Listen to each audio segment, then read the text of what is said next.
그냥 능력 있는 사람 옆에 있으면 됩니다. 그래도 좀 간단하게만 말씀드릴게요.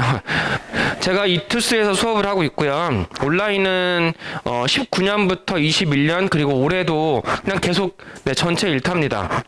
2비부터 마지막 선생님들까지 모든 학생 수와 매출을 합한 것보다 제가 더 많습니다. 과점이 넘습니다. 현장은 제가 출강하는 모든 학원은 어느 학원이든 들어가면 3개월 안에 일타가 됩니다.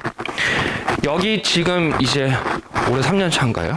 네, 올해 여기 이제 3년 차고, 원래 이제 하지 않다가 대치 미탐에서 제가 수업을 하다가 여기도 이제 미탐이잖아요. 그래서 부탁받고 들어와서 수업하고 이제 하자마자 반이 마감이 되고 대기 타고, 이 강의실도 제가 막 계속 요청을 했어요. 너무 강의실이 작다. 왜냐면 제가 대치에서 200명씩 수업을 하는데 여기 너무 작다. 80명도 못 들어가는 강의실에서 그렇게 해가지고 이렇게 만들었고, 또 대기를 태워서 그냥 여기는 이제 두 반을 금요일하고 일요일날 하기로 했거든요. 대치 2강도 마감입니다. 대치 미탐도, 그리고 저 평촌 중계 분당 제가 출강하는 모든 지역은 다 1이고 제가 광고가 좀 적어요. 메가스터디나 뭐 대성이나 이런 강사들보다 광고가 제가 적습니다. 이투스에서는 영어를 막 광고를 그렇게 해주지 않아요. 그래서 버스에서 저를 많이는 못 보셨을 겁니다.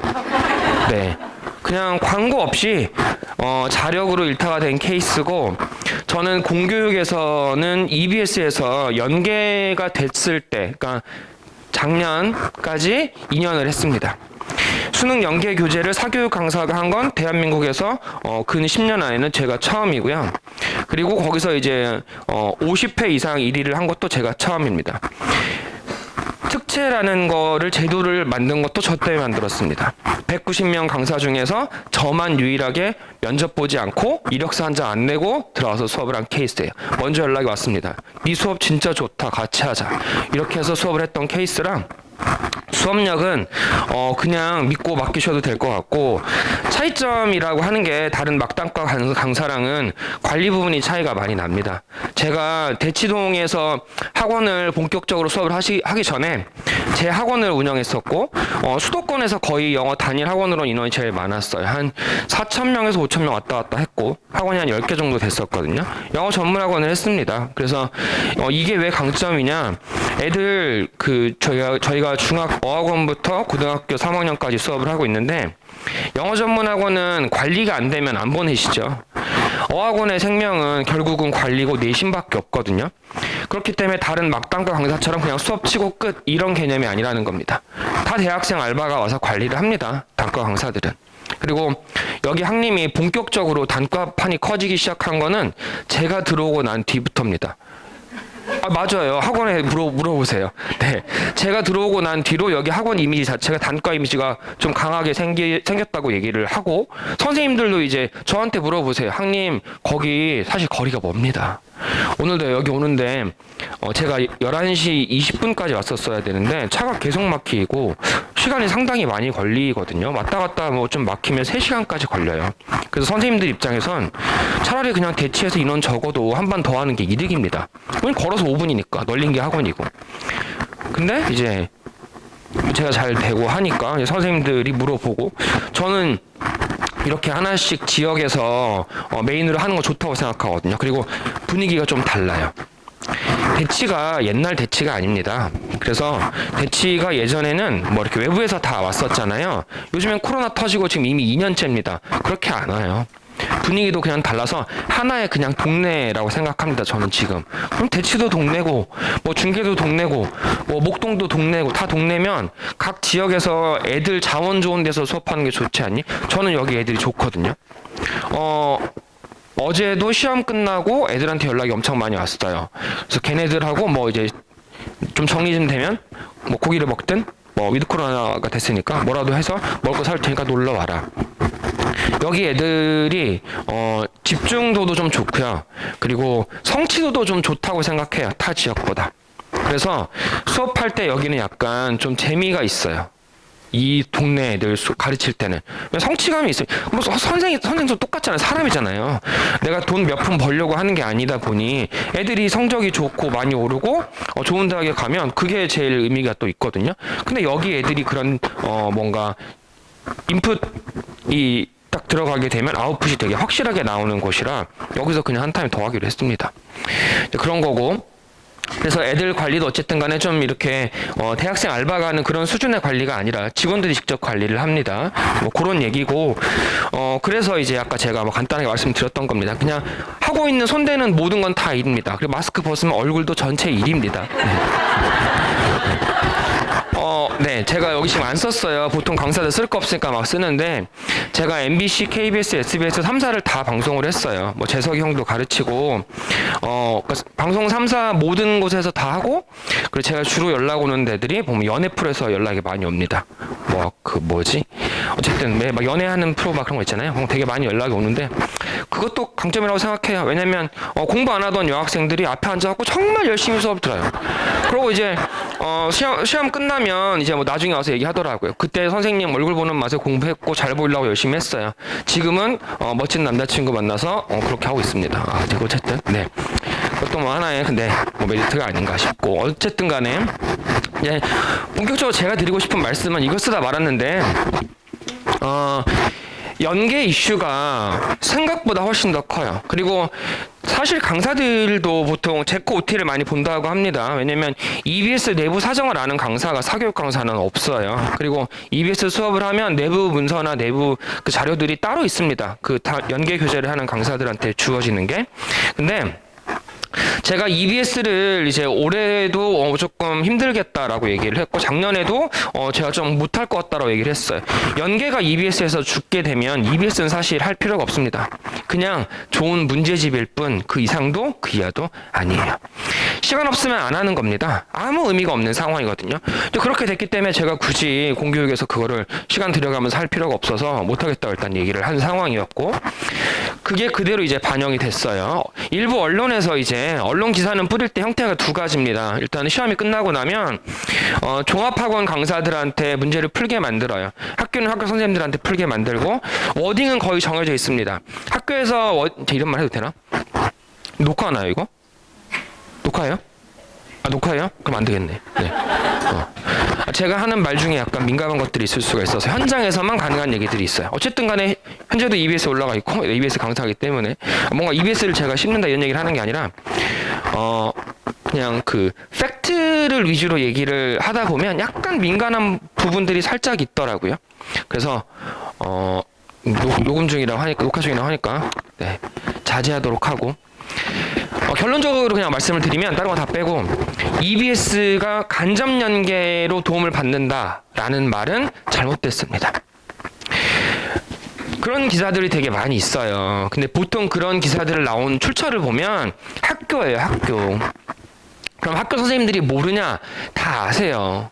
아무 의미 없어요. 간접 연계라는 건. 왜냐면 EBS에서 직접 연계가 된다고 했을 때는 토시 하나 안 바꾸고 마침표 위치까지 똑같이 나옵니다. 그래서 내신 공부를 하면 EBS 연계는 3초 컷이라는 말이 그래서 나오는 거예요.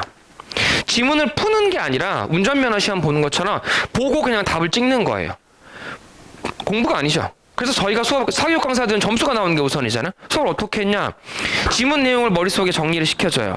그리고 두 문장을 머릿속에 기억나도록, 단어만 보면 기억나도록 그 두 문장을 각인되도록 애들한테 암기시키는 형태의 수업을 시킵니다. 자기도 모르는 사이에 외워지게. 그러면 보자마자 답이 나와요. 지문을 읽지 않습니다. 사실 말도 안 되죠. 교육적으로는 완전 거의 진짜 이거는 거의 뭐 쓰레기죠. 근데 그런 말도 안 되는 거가 올해 없어지게 된 겁니다. 그래서 이 3초 컷이라는 얘기가 없어졌는데 문제는 이제 애들의 학습 부담이 대폭 늘어난다는 거예요. 왜냐하면 연계 문제가 빈칸이 2개가 출제가 됐고요.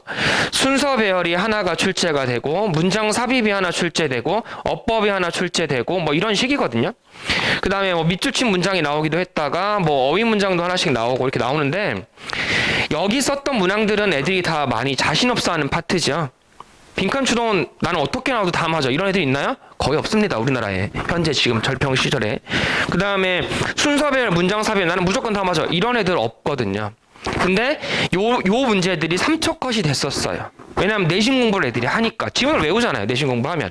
근데 이게 싹 없어지면서 애들이 비연계인데 딱 문제 첫 줄 읽어보고 필이 왔어 3번 다 밀어나요? 말이 안 되잖아요. 풀어야 됩니다. 그래서 결국은 그냥 완전히 애들 입장에선 고난도 문항이 늘어난 상황이 된 거예요.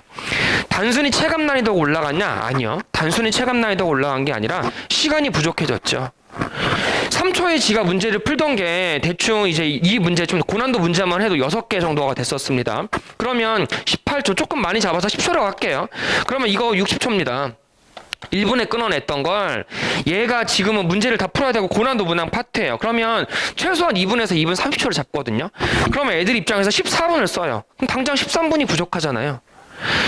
고등학교 3학년 때, 2학년 때 나는 문제 푸는데 한 10분 남아 이런 애들은 거의 100% 수능에서 시간이 부족했습니다. 그냥. 그러니까 그랬기 때문에 애들 입장에서는 어렵다 이런 얘기가 계속 나온 거예요. 올해 내내 6평, 9평 수능. 근데 고3 자녀분들 두신 어머님들도 계실 거 아니에요? 학교에 친구들한테 애들한테 물어보면 6평, 9평이 고등학교 2학년 모의고사보다 점수가 매번 높게 나왔니? 그런 애들은 5%도 안 됩니다. 그냥 무조건 다 떨어졌다고 보시면 돼요. 거의 99%입니다. 완전 개바닥인 애들 빼고는. 공부 좀 어지간히 했던 애들은 무조건 점수가 평가원 때는 다 박살났습니다. 수능에서 깨졌던, 6평 깨졌던, 9평 깨졌던.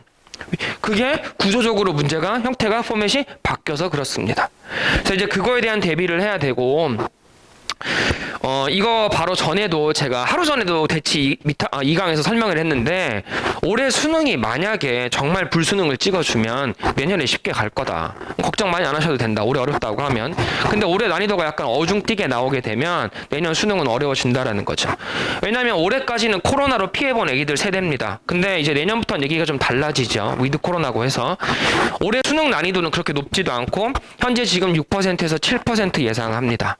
그 정도가 나오는데 애들이 학습이 안 된 상태에서 그 정도 인원을 찍어주면 난이도는 이거보다 약간 올라갈 수밖에 없어요. 그리고 시험 실제로 뭐 빈칸이나 문장 삽입이 초고난도 문제라고 하는 것들은 이번에 그렇게 많이 나오지 않았거든요.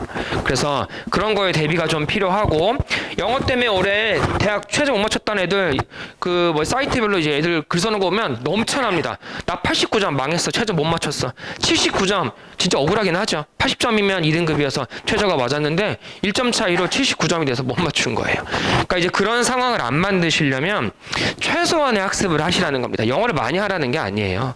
근데 정말 우리 애가 영어가 압도적으로 확실한 점수를 갖고 있다. 그런 애들은 안 하셔도 되고 좀 불안한 상황이다. 그러면 학습을 하시는 게 맞습니다. 똑같이 1등급이고 똑같이 메인 과목이고 점수 따기가 오히려 제일 쉬운데 왜 안 하냐는 거죠. 오히려 점수 만들 수 있는 건 미리 만드는 형태로 접근을 하는 겁니다. 대부분의 애들이 점수가 이제 이거는 제가 상위권 애들이 좀 많습니다. 보통 한번 들어오면 상위권 애들이 이제 한번 들어오면 계속 소개를 하더라고요. 그래서 뭐 민사고, 뭐 외고, 과학고, 뭐 영재고 이런 애들이 해서 한 해 보통 220명에서 70명대를 왔다 갔다 합니다. 지금은 제가 그런 특목고 애들만 정리해 놓은 거거든요. 요 애기들이 중간에 6평 망하고 들어온 겁니다. 영어 잘하던 애들이. 그래서 점수대가 대부분은 약간씩이라도 하락이 생겨요. 그래서 그런 것들이 터지고 나서 이렇게 이제 9평에 들어와서 그나마 다행히 점수가 올랐는데 이러면 이제 계획이 조금 사실 망가지죠. 영어를 많이 할 생각이 없었고 여름방학 때부터는 사실 영어를 많이 할 건 아니거든요. 근데 울며 겨자 먹기로 점수 안 나오니까 갑자기 영어 비중이 늘어나면서 다른 과목의 시간 투자가 줄어들어요. 그러니까 차라리 시간 배분을 좀 고르게 하셔서 겨울방학 때 기본기 만들어 두시고 그리고 이제 타 과목에 진짜 급할 때 6평 이후에는 시간 투자가 필요하다는 거죠. 그래서 그렇게 보시면 될 것 같고 제가 이거 지금 현재까지 잡혀있는 난이도인데 이거 바뀔 수 있습니다. 왜냐면 실시간 집계라서 여기 문제를 보시면 지금 정답률 낮은 거를 10개를 정리를 했습니다. 여기 보시면 정답률이 이렇게 20%대가 3개가 잡혀있죠. 그쵸? 근데 문항 유형이 기가 막히게 다 똑같습니다. 일단은 EBS 직접 연계되는 문제들도 지금 정답률이 낮게 나오고 있고 뭐 문장 삽입 다 낮죠. 2개 다. 그쵸? 그리고 빈칸 추론도 지금 정답률이 다 낮죠. 32번도 원래 직접 연계였습니다. 3초고 정답률 70%까지 나오던 게 이렇게 박살났습니다. 그러니까 EBS가 없어졌다라는 건 생각보다 애들 입장에서는 사실 데미지가 되게 클 수밖에 없어요. 그냥 정말 쉽게 내신 공부하듯이 먹었던 문제들이 더 이상 안 풀리거든요. 근데 유형을 좀 보시면 문장 삽입, 논리 파트, 빈칸 추론, 논리, 밑줄 문장 빈칸이랑 똑같아요. 빈칸, 어휘도 빈칸이거든요. 빈칸 4개, 5개, 이장문도 빈칸, 어휘도 빈칸이거든요. 그럼 완전히 지금 빈칸의 고난도 문제가 완전 몰빵됐죠. 거기다가 문장 삽입. 그래서 지금 여기 써 있는 어법하고 제목 문제 요거를 제외하고는 그냥 애들은 논리 파트 시험이 문제화돼서 출제가 되면 완전 주저앉고 있는 게 보여집니다. 이거는 지난 6평에도 그랬습니다. 그러니까 학생들이 단 한 번도 영어를 수능형 공부를 해본 적이 없어요. 대치 같은 경우에는 제가 대치 말씀을 그냥 많이 드리는 건 대치에서 제가 수업을 많이 하고 이제 그러니까 대치를 그냥 말씀을 많이 드리는 것 뿐입니다. 제 학원도 분당에 있어요. 근데 대치 같은 경우에는 살다 온 애들이 진짜 많아요. 진짜 많은데 걔네도 보면 점수대가 평가원 때 점수가 보통 깨지는 애들이 많습니다. 그 전까지 1등급 나오다가 왜 그러냐 도대체. 그 전까지 애기들이 보는 교육청 모의고사는 문제은행에서 발췌를 합니다. 그래서 문제를 만들 때 기본적으로 지문에 대한 내용 파악이 되면 답을 낼 수 있어요. 그러니까 쉽게 얘기하면 우리가 한국 사람이잖아요. 말 잘하잖아요. 용돈 달라고 할 때, 엄마한테 뭔가 개길 때, 이럴 때 말을 진짜 논리 정연하게 나름대로 잘하죠. 근데 시험만 보면 점수가 안 나오잖아요.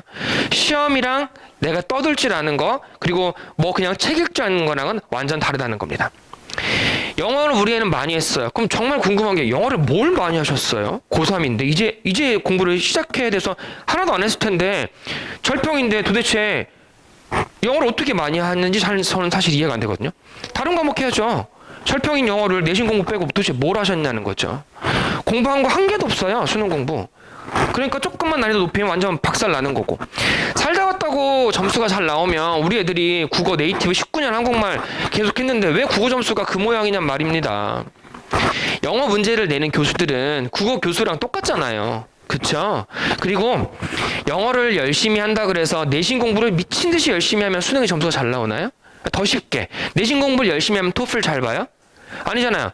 좀 더 극단적으로 토플 공부를 열심히 하면 토익 잘 봐요? 토익 잘 보는 사람들이 토플 잘 봅니까? 전혀 1도 상관없죠. 평가하는 게 달라요. 평가하는 게 다른데 그냥 학원들이 사기를 칩니다.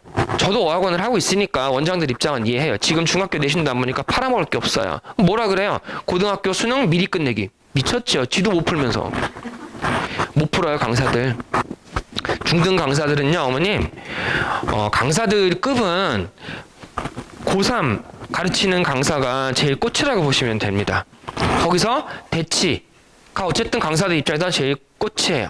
그게 아니고 뭐 지역에서 내가 중학생을 가르치는데 수능 가르친다? 사기죠. 능력 안 되니까 그냥 그렇게 하고 있는 것 뿐입니다. 그래서 좀 잘못된 생각을 지금은 정말 이제 깨셔야 될 것 같고 수능형 공부를 한 번은 하고 가셔야 됩니다. 그래서 애들이 지금 이렇게 완전 박살나는 상황이 벌어졌는데 그거를 막아야 되고요. 트렌드를 제가 크게 4가지로 정리해봤습니다. 1번 EBS가 0%로 바뀌었다. 완전히 EBS가 죽어버렸고 두 번째 EBS가 죽으면서 아까 말씀드렸던 것처럼 시간 부족 현상이 발생했습니다. 최소한 8분에서 9분 이상이 확보돼야 되기 때문에 어머님들이 설명이 끝나고 물어보시더라고요. 우리 애가 그러면 고2 모의고사 풀 때 몇 분 정도 남는데 그 정도 선이면 적절하냐?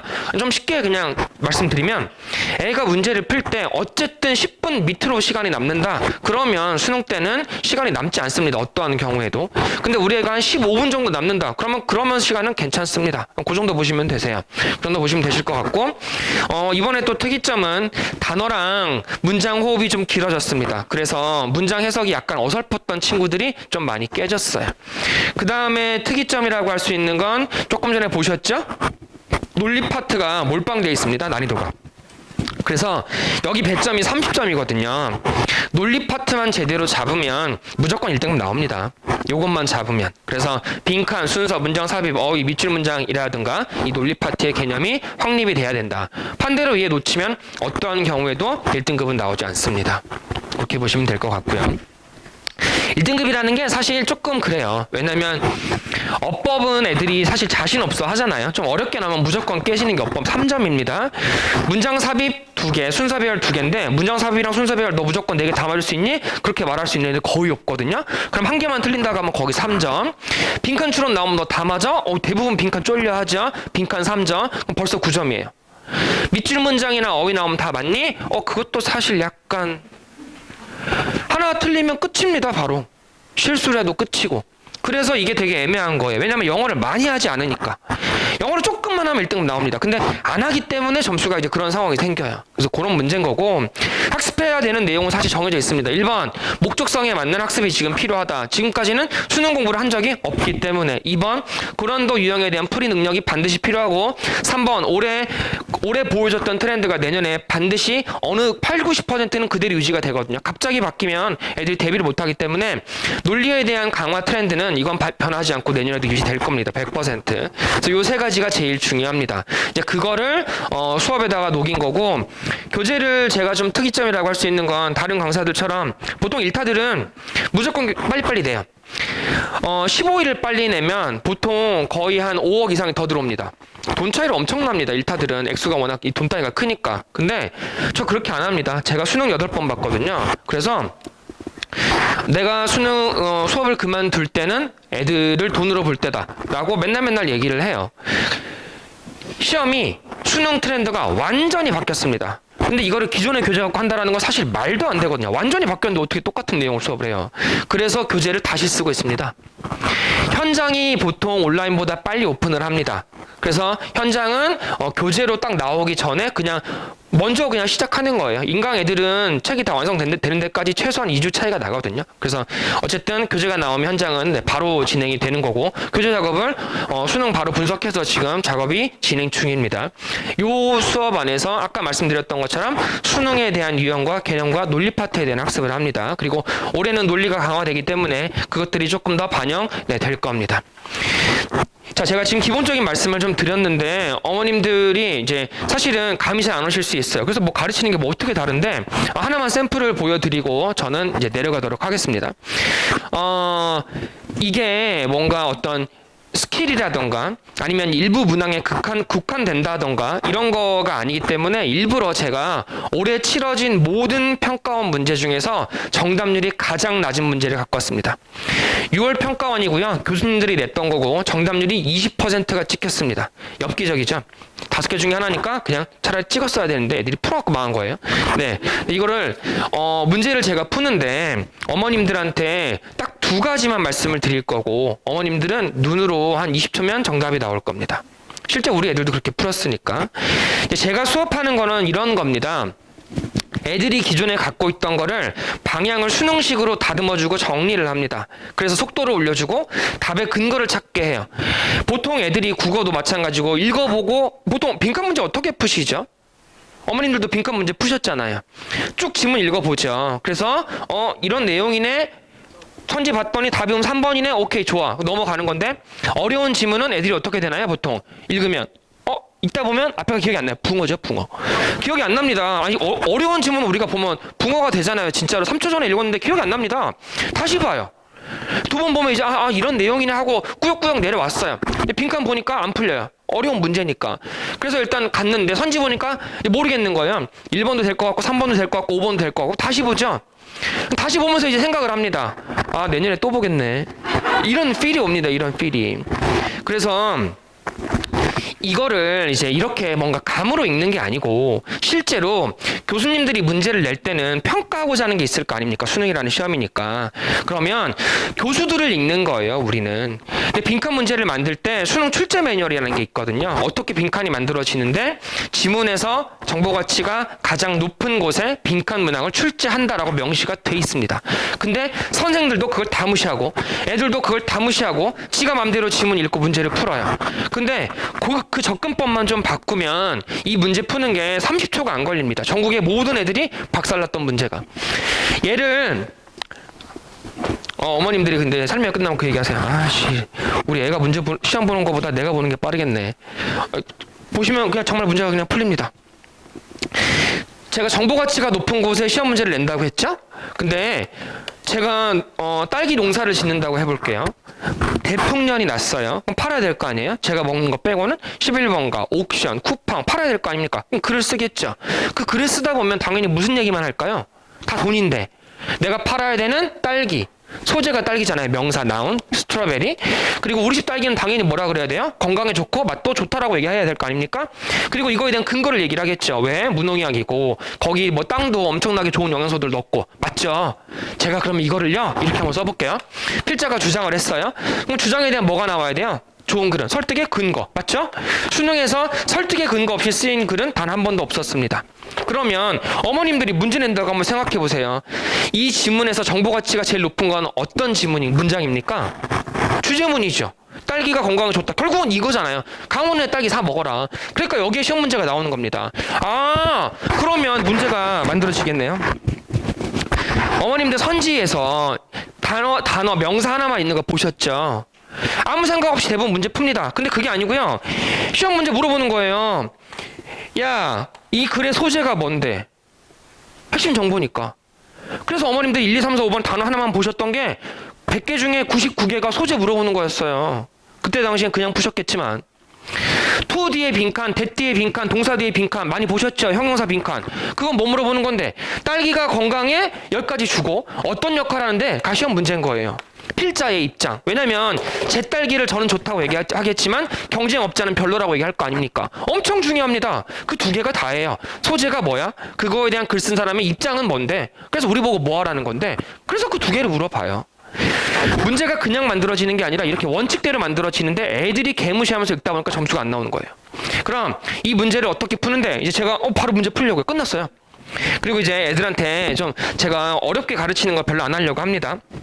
쉽게 풀어주는 게 좋은 강사 역할이고 이거를 수능 지문이라고 보통 하거든요. 손가락 하나하나는 문장이고요. 주먹 증거를 우리가 응집돼 있다고 하겠죠. 응집은 이거보단 이거겠죠. 뭐 고상하게 한문 안 쓰겠습니다. 어쨌든 이 응집력은 수능 지문으로 출제되기 위해서 확보되어야만 한다라고 명시가 돼 있어요. 응집력, 통일성, 일관성. 근데 다 필요 없고 지금 제가 두 개만 말씀드린다고 했으니까 응집력만 말씀드릴게요. 그럼 이거 시험 문제 바로 볼게요. 자, 새끼손가락에 딸기잼을 찍고요. 주먹을 쥐었습니다. 실제 수업을 제가 이렇게 해요. 주먹을 쥐었어요. 그러면 딸기 색깔 빨간색이잖아요. 여기 뭐가 묻었을까요? 당연히 딸기가 묻었겠죠. 여기도 딸기겠죠. 주먹 쥐었으니까 흘러서 다 딸기가 묻었을 거 아닙니까? 딸기예요. 색깔 뭐죠? 빨간색. 시험 문제가 이렇게 나온 거예요. 자, 딸기가 무슨 색이니? 어떻게 풀어요? 읽어보고 필이 오는 대로? 아니라는 거죠. 네 번째 문장, 세 번째 문장이 딸기가 빨간색이래요. 그럼 당연히 여기는 뭐예요? 빨간색이겠죠. 근거를 갖고 풀어야죠. 읽어보고 내용상 그럴듯한 걸 지가 소설 쓰는 게 아니라 소설 씁니다. 끝났어요. 두 가지. 하나 출제 원칙, 하나 응집력. 문제 풀어볼게요. 제가 노란색으로 표시했습니다. The term 단어. 필기할 것도 없어요. 그냥 눈으로 바로 나오거든요. Butterfly collecting. 나비 수집이라는 단어는 사용될 수 있어요. 형용사 mere, 한낱, 그까짓 것 하는 부정적인 단어로 사용 가능하대요. 딸기가 나온 거예요. 뭐 찾으래요? The term butterfly collecting. 나비 수집. 수집을 찾으래요. 그 단어는 to indicate. 나타내기 위해서 사용된대요. 뭐냐면 어떠한 academic status. academic 그러면 학문이잖아요. 학문적 지위의 추구를 나타냅니다. 그러면 문제 그대로 써볼까요? 의역이고 뭐고 그런 거 일도 안 합니다. 출제자들이 그딴 거 그런 걸 물어보는 게 아니에요. 출제자가 물어보는 건 번역가를 뽑는 게 아니거든요. 근데 대부분의 강사들이 맨날 그렇게 문장 해석만 이때 강조가 어쩌고 투가 어쩌고 그렇게 문제 못 풀어. 그건 중학교 때 하는 거고. 이게 이렇게 돼요. 그래서 물어보는 건 자, 그대로 써볼게요. 수집이라는 단어가 어떠한 학문적 지위를 나타내는데 이거죠. 딸기가 도대체 어떠한 학문적 지위를 보여주니? 해볼게요. 다섯 번째 손가락이었습니다. 조금 전에 했던 거. 바로 앞에 역접어 없잖아요. 그러나 이런 거. 그럼 당연히 얘는 이거의 근거겠죠. 이거는 미관식입니다. 그냥 아까 뒤집은 거예요. 근거 짜라락 보여주고 봤지? 내가 말하고 싶은 건 이거야. 자, 앞에 문장 봤더니 제가 표시해놨어요. 좀 보기 쉬우라고. And the classification of things. 대박 나왔네. 사물인데 어떤 거냐면 collected. 수집된 사물. 나왔잖아요. 수집된 사물 여기는 butterfly. 여기는 나비 수집이라고 쓴 거고 여기는 더 큰 틀로 things. 사물들이라고 쓴 거예요. 똑같잖아요. 수집된 것들은 no longer promised. 더 이상 못하고 있습니다. 뭐를 못하냐면 수집은 더 이상 못한대요. 뭘 못하냐면 생산을 못한대요. cutting edge. 그러면 최첨단이거든요. 최첨단 지식을. 나왔네요. 지식 아카데믹. 학문적인 게 지식적인 거잖아요. 유사 표현이라고 하죠. 그러면 수집된 것은 최첨단 지식 생산을 더 이상 못하게 됐습니다. 그럼 그대로 써보면 돼요. 수집이라는 건 학문적 지위상에서 최첨단은 현재 못하고 있대요. 됐죠? 그대로 쓴 거예요. 그대로 쓴 거잖아요. 뭐 무슨 의역한 것도 아니고. 그 다음 두 번째, 답을 하나 갖고 낼 수는 없으니까 바로 앞에 문장 또 보겠습니다. 이번에는 세 번째 문장. 그리고 저는 답 낼 거예요. 컬렉팅 또 나왔네요. 그냥 대놓고 나옵니다. 이렇게. 수집은 began to lose. 잃기 시작한대요. 뭐를? its status. 그 지위를 상실하기 시작했습니다. 뭐를? 가치 있는 지적인 축으로. 나왔네요. 지적 축으로서의 가치를 상실한대요. 또 나왔네요. 수집은 학문적 지위에서 그 지위가 어떻게 된대요? 학문적 지위에 여기는 상실이 생겼대요. 됐죠? 그냥 그대로 쓴 거예요. 수집은 시작됐습니다. 그 지위를 잃기 시작했대요. 학문적으로 지위를. 수집이라는 건 학문적 지위가 상실됐고 수집이라는 건 더 이상 첨단의 지식 생산을 못해요. 지금 늑다리가 됐나 봐요. 그럼 답 내보겠습니다. 왜 답내요? 이걸 보고 이제 뭐라고 하냐면 두 가지 이상의 근거를 찾았으면 공통점을 우리가 도출해낸 거거든요. 그래서 그걸 가지고 선지에서 유사 표현을 찾는 겁니다. 그럼 한번 해볼게요. 딸기 빨간색 똑같아요. 딸기 빨간색이래요. 여기도 빨간색이래요. 그럼 여기 빨간색일 거 아닙니까? 찾는 거예요. 해볼게요. 1번. 지금 지위가 상실됐다. 그리고 더 이상 최첨단 지식 못 만든다. 부정어가 있어야 됩니다. 판단이. comparative는 경쟁력 있는 긍정어죠. 1번 찍으면 완전 이거는 오징어죠. 오징어. 2번 novel 진기한 새로운 긍정어죠. 죽어도 답이 될 수 없어요. 3번 secondary 부가적인 부수적인 더 이상 메인이 아니래요. 그러니까 어떻게 돼요? 답 될 수 있겠네요. 혹시 모르니까 더 볼게요. 4번 reliable 믿을만한 신뢰할만한 긍정어잖아요. 이것도 찍으면 완전히 화성 가야죠. 5번 unconditional 무조건적인 여기도 부정어 아니잖아요. 땡. 정답 되는 거 3번. 20초면 끝나요. 제가 이 문제로 올해 수능을 전부 다 해설을 합니다. 이 개념으로. 왜냐면 제가 얘기했거든요. 올해 수능은 하나 정도를 빼고는 지문이 어려운 거 빼고는 빈칸 문제가 원칙 개념은 똑같이 나올 수밖에 없고 올해는 이 개념 갖고 시험 문제가 메인스트림을 이룰 거다라고 얘기를 했어요. 왜냐면 이게 지금 얘가 요즘에 가장 많이 출제되는 개념입니다. 그리고 이렇게 문제를 풀려면 정확하게 내가 개념이 안 돼 있으면 이렇게 못 풀어요. 올해 수능 빈칸 네 문제가 전부 다 이걸로 풀립니다. 물론 개념은 더 있습니다. 빈칸이 총 4가지 형태의 원칙을 갖고 푸는데 지금 그 중에 제가 큰 틀에 2개를 간략하게 말씀드린 건데 어쨌든 원칙 개념이라는 학습은 이렇게 시험장에서 강력한 도구로 사용이 됩니다. 그래서 8번으로 우리가 수업을 진행을 합니다. 겨울방학 때 12월 말주부터 시작하나 여기가? 12월 말주 맞나요? 네, 12월 말주부터 시작해서 8번의 전 유형에 대한 개념 정리를 끝냅니다. 그래서 현장은 기본적으로 심화 개념까지 같이 한다고 보시면 되세요. 온라인하고는 약간 좀 수업의 차이가 있습니다. 그래서 그렇게 보시면 될 것 같고 교재는 이제 어쨌든 시간을 좀 영어는 최소화하면서 점수를 끌어내는 게 목표이기 때문에 교재 자체가 완전 학습할 수 있도록 이렇게 돼 있습니다. 그 안에 복습북도 다 들어가 있고 남자애들은 필기도 잘 안 되다 보니까 필기 노트도 제공이 됩니다. 그렇게 보시면 되고 그리고 이제 아까 말씀드렸던 이제 단과 부분인데 학생들이 관리하는 그런 수준이 아니라 직원들이 관리를 하기 때문에 좀 쓸데없는 것들을 안 합니다. 보통 강사들이 과제 이만큼 던져주고 너 점수 안 나온 건 네가 안 해서 그래. 얘는 다 했잖아. 근데 영어는 지금 그게 아니거든요. 내가 90점이 나오고 얘도 90점이어도 어떤 애는 빈칸만 약하고 어떤 애들은 어법이랑 어휘만 약한 애들이 있어요. 그럼 왜 그걸 과제를 똑같이 하냐는 거죠. 당연히 달라야 될 거 아니에요. 근데 손이 많이 가고 다 돈이거든요. 그래서 대부분 못 합니다. 현실적으로. 근데 저희는 원래 학원 개념의 형태로 접근을 했기 때문에 애들 관리를 그렇게 팀별로 관리를 따로따로 합니다. 애들 필요한 거를 자료를. 그래서 애들 과제가 다 따로따로고 평균적으로 과제는 20분씩 상위권 기준으로 4일을 하면 영어가 끝나요. 사실 그 정도는 해야 되지 않나요? 20분이면 정말 극단적으로 적은 시간을 세팅한 거라. 애들이 좀 못한다. 그러면 한 30분에서 40분까지 걸릴 겁니다. 하위권 애들은 맥스 40분 잡았으니까.